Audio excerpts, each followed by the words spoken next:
庄子外物篇，从人工钓鱼看如何钓起人生的大鱼。大家好，我是明德君朋友们，您在钓鱼时，可曾想过能钓起一条掀起海浪，让千里之地都为之震动的超级大鱼？今天我们就来讲讲庄子外物中任工钓鱼的奇闻。想象一下，任国公子带着巨大的钓钩、粗黑的钓线，用50头肥壮的坚牛当鱼饵，蹲在会稽山上，向着广阔的东海投竿。这一钓就是1年，期间一无所获。可任公子毫不气馁，直到有一天，一条大鱼吞下鱼饵，瞬间牵起巨钩沉入海底，又猛地扬起鱼鳍，掀起如山白浪，海水震荡，吼声如鬼神，怒嚎千里皆惊。任公子成功钓起这条鱼，做成腊肉后，浙江以东苍梧以北的人们都得以饱餐一顿。庄子笔下鱼的故事总是蕴含深意，像《濠梁之变》中的子非鱼安知鱼之乐，见良时提到的涸辙之父。而任公钓鱼这个故事更是妙趣横生，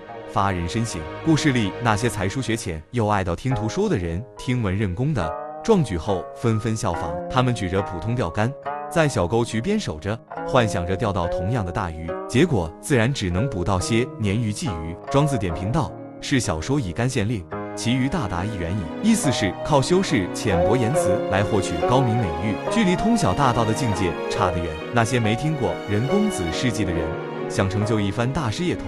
样遥不可及。任公钓鱼和我们的人生有着奇妙的相似之处。任公在钓鱼前就立下只钓大鱼的目标，为实现目标准备了超豪华的钓具，还能在1年毫无收获的情况下坚持等待。这就如同老人与海中的古巴渔夫84天未钓，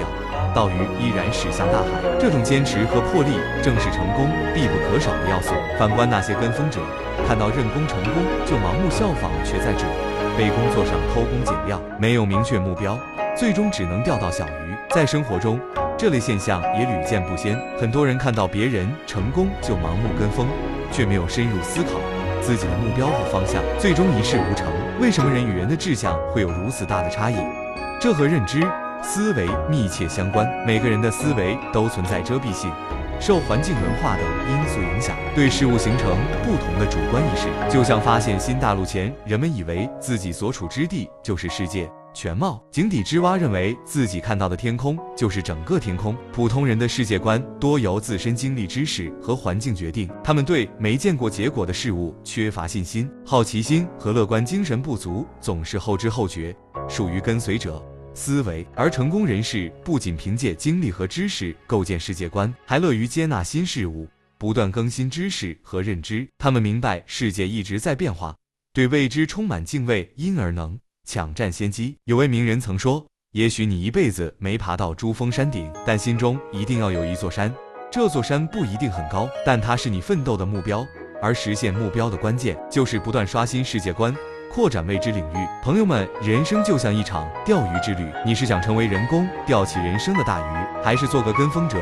在小沟渠里捕捉微不足道的小鱼？希望大家都能像任公一样，树立远大目标，保持耐心和毅力，不断刷新认知，在人生的海洋里钓起属于自己的大鱼。让我们勇敢驶向未知的海域，书写属于自己的传奇。让我们再将目光拉回到任公钓鱼的故事当中。任公的成功绝非偶然，这背后的逻辑映射出的是一套完整的成功方法论，值得我们深入挖掘，并且应用到实际生活当中。任公确立钓大鱼的目标后，便展开了一系列针对性的准备工作。他的钓具鱼饵都是围绕目标精心挑选，甚至可以说是为目标量身定制。这就如同创业，在创业之前，创业者得对自己的目标、市场、客户群体有清晰的认识，然后围绕这些来配置资源。比如电商行业想要服务高端客户，就不能以低廉的品质作为卖点，而是要在商品质量、服务体验上下功夫，从供应链到物流配送，每一个环节都得做到精益求精。而他1年如一日的坚持，更是常人难以企及的。在这个过程中，他可能面临着他人的质疑生活的压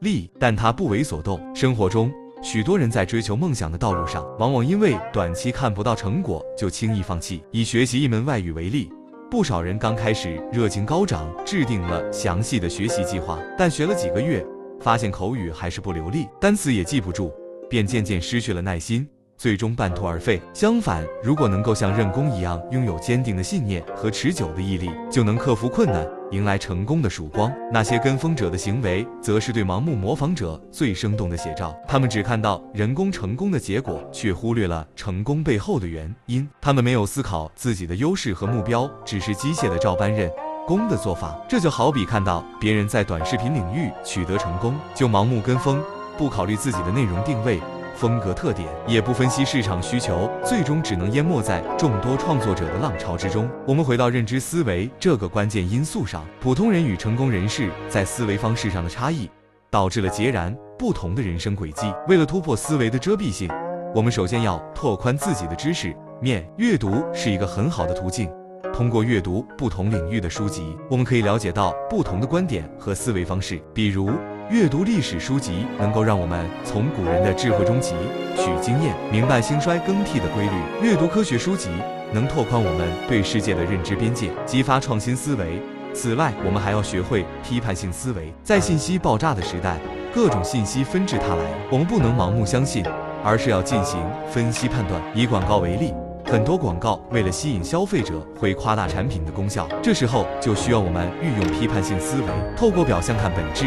不被虚假信息所误导。我们再看看身边的例子，马斯克就是一个不断突破认知边界的人。在电动汽车领域，当传统汽车厂商还在依赖燃油技术时，马斯克就敏锐地察觉到了电动汽车的潜力，致力于研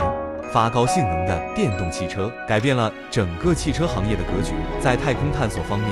他创立的 SpaceX 公司打破了传统航天领域的诸多限制，实现了火箭回收技术的重大突破。马斯克之所以能够取得如此巨大的成功，就在于他敢于挑战传统思维，不断刷新自己的世界观。在人生的旅途中，我们会遇到各种各样的诱惑和困难，有时候追求短期利益的诱惑会让我们迷失方向，放弃长远的目标。比如一些人在工作中为了获得眼前的奖金，不惜升自己的职业发展，选择一些没有挑战性、没有成长空间的任务。而那些能够抵制诱惑、坚持追求长远目标的人，往往能够取得更大的成就。那么我们该如何在人生的海洋中钓起属于自己的大鱼呢？首先要像任工一样明确自己的目标，这个目标要符合自己的兴趣和优势，同时具有一定的挑战性。其次，要做好充分的准备，围绕目标配置资源，制定合理的计划。然后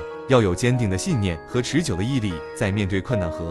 挫折时不轻易放弃。最后要不断突破自己的认知边界，拓宽知识面，培养批判性思维，以适应不断变化的环境。朋友们，人生充满了无限的可能，让我们以任工为榜样，勇敢地驶向人生的海洋，用智慧和汗水钓起属于自己的大鱼，书写属于我们这一代人的辉煌篇章。当我们回首往事时，能够自豪地说，我没有辜负自己的青春和梦想。在未来的日子里，无论遇到多少风浪，我们都要坚定信念，勇往直前，因为只有这样，我们才能在人生的舞台上绽放出最耀眼的光芒。展望前路，从任工钓鱼的智慧中获得的启示将持续照亮我们的征程。在数字化浪潮席卷的当下，许多新兴行业如春笋般涌现，无论是投身人工智能研发，还是探索元宇宙的无限潜力，都需要我们以任工的精神为指引。当遭遇挫折，创业资金链断裂，项目研发受阻时，回忆人工1年垂钓无果